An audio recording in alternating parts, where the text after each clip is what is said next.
حضرت داؤد علیہ السلام کی قوم بندر کیسے بنی اور انہوں نے کون سا عمل کیا تھا جس کی وجہ سے وہ بندر بن گئی؟ حضرت داؤد علیہ السلام سے پوچھا گیا کہ آپ کی قوم بندر کیسے بنی، تو آپ علیہ السلام نے فرمایا کہ انہوں نے بسم اللہ الرحمن الرحیم السلام علیکم ورحمۃ اللہ۔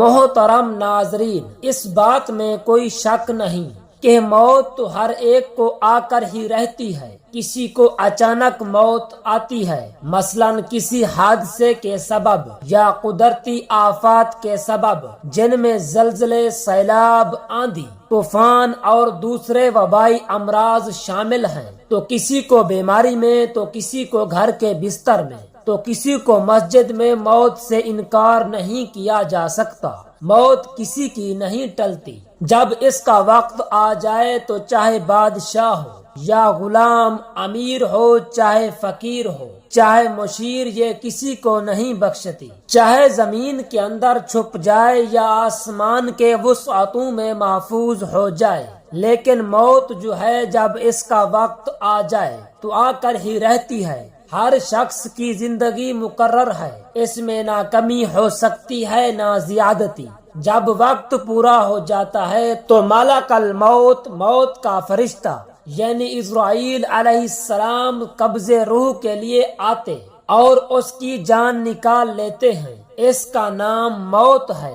ناظرین، آتے ہیں اپنے موضوع کی طرف۔ روایت ہے کہ حضرت داؤد علیہ السلام کی قوم کے 70,000 آدمی عقبہ کے پاس سمندر کے کنارے ایلا نامی گاؤں میں رہتے تھے، اور یہ لوگ بڑی فراخی اور خوشحالی کی زندگی بسر کرتے تھے۔ اللہ تعالی نے ان لوگوں کا اس طرح امتحان لیا کہ ہفتے کے دن مچھلی کا شکار ان لوگوں پر حرام فرما دیا اور ہفتے کے باقی دنوں میں شکار حلال فرما دیا، مگر اس طرح ان لوگوں کو آزمائش میں مبتلا فرما دیا کہ ہفتے کے دن بے شمار مچھلیاں آتی تھیں اور دوسرے دنوں میں نہیں آتی تھیں۔ تو شیطان نے ان لوگوں کو یہ ہیلا بتا دیا کہ سمندر سے کچھ نالیاں نکال کر خشکی میں چند حوض بنا لو، اور جب ہفتے کے دن ان نالیوں کے ذریعے مچھلیاں حوض میں آ جائیں تو نالیوں کا منہ بند کر دو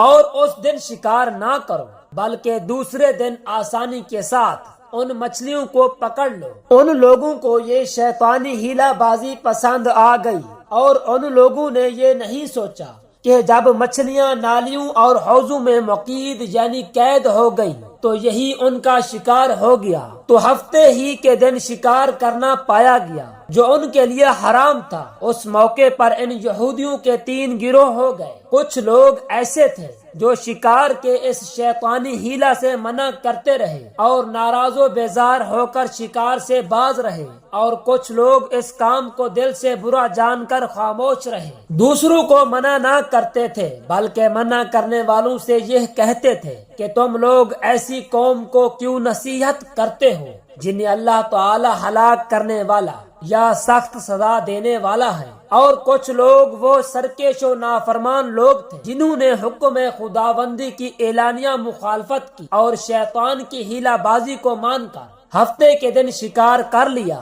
اور ان مچھلیوں کو کھایا اور بیچا بھی۔ نافرمانوں نے منع کرنے کے باوجود شکار کر لیا تو منع کرنے والی جماعت نے کہا کہ اب ہم ان مصیت کاروں سے کوئی میل ملاپ نہ رکھیں گے۔ چنانچہ ان لوگوں نے گاؤں کو تقسیم کر کے درمیان میں ایک دیوار بنائی اور آمد و رفت کا ایک الگ دروازہ بھی بنا لیا۔ حضرت داؤد علیہ السلام نے غضبناک ہو کر شکار کرنے والوں پر لعنت فرما دی۔ اس کا اثر یہ ہوا کہ ایک دن خطا کاروں میں سے کوئی باہر نہیں نکلا، تو انہیں دیکھنے کے لیے کچھ لوگ دیوار پر چڑھ گئے تو کیا دیکھا کہ وہ سب بندروں کی صورت میں مسخ ہو گئے ہیں۔ اب لوگ ان مجرموں کا دروازہ کھول کر اندر داخل ہوئے تو وہ بندر اپنے رشتہ داروں کو پہچانتے تھے اور ان کے پاس آ کر ان کے کپڑوں کو سونگھتے تھے اور زارو زار روتے تھے، مگر لوگ ان بندر بن جانے والوں کو نہیں پہچانتے تھے۔ ان بندر بن جانے والوں کی تعداد 12,000 تھی۔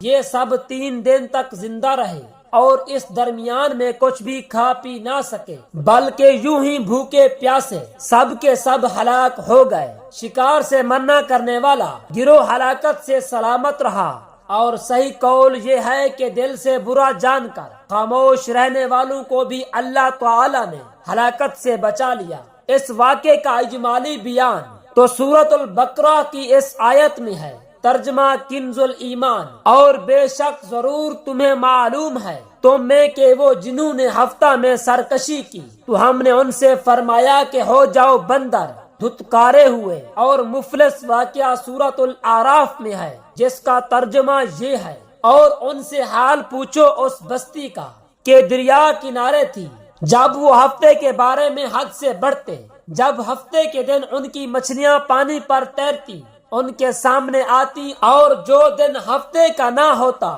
اس طرح ہم انہیں آزماتے تھے ان کی بے حکمی کے سبب۔ اور جب ان میں سے ایک گروہ نے کہا کیوں نصیحت کرتے ہو ان لوگوں کو جنہیں اللہ تعالی ہلاک کرنے والا ہے یا انہیں سخت عذاب دینے والا ہے، بولے تمہارے رب کے حضور معذرت کو اور شاید انہیں ڈر ہو۔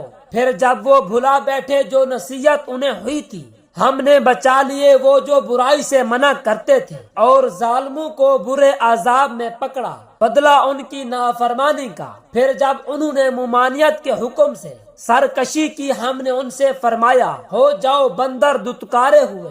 درس ہدایت معلوم ہوا کہ شیطانی ہیلا بازیوں میں پڑھ کر اللہ تعالیٰ کے احکام کی نافرمانیوں کا انجام کتنا برا اور کس قدر خطرناک ہوتا ہے، اور خدا کے نبی جن بد نصیبوں پر لعنت فرما دیں وہ کیسے ہولناک عذاب الہی میں گرفتار ہو کر دنیا سے نیست و نبود ہو کر عذاب نار میں گرفتار ہو جاتے ہیں، اور دونوں جہان میں ذلیل و خوار ہو جاتے ہیں۔ نعوذ باللہ۔ اصحاب ایلا کے اس دل ہلا دینے والے واقعہ میں ہر مسلمانوں کے لیے بہت بڑی عبرتوں اور نصیحتوں کا سامان ہے۔ کاش اس واقعہ سے مسلمانوں کے قلوب میں خوف خداوندی کی لہر پیدا ہو جائے، اور وہ اللہ اور رسول عز و جل صلی اللہ علیہ وآلہ وسلم کی نافرمانیوں کی پنگ ڈنڈیوں میں بھٹکنے سے منہ موڑ کر صراط مستقیم کی شاہراہ پر چل پڑے، اور دونوں جہانوں کی سربلندیوں سے سرفراز ہو کر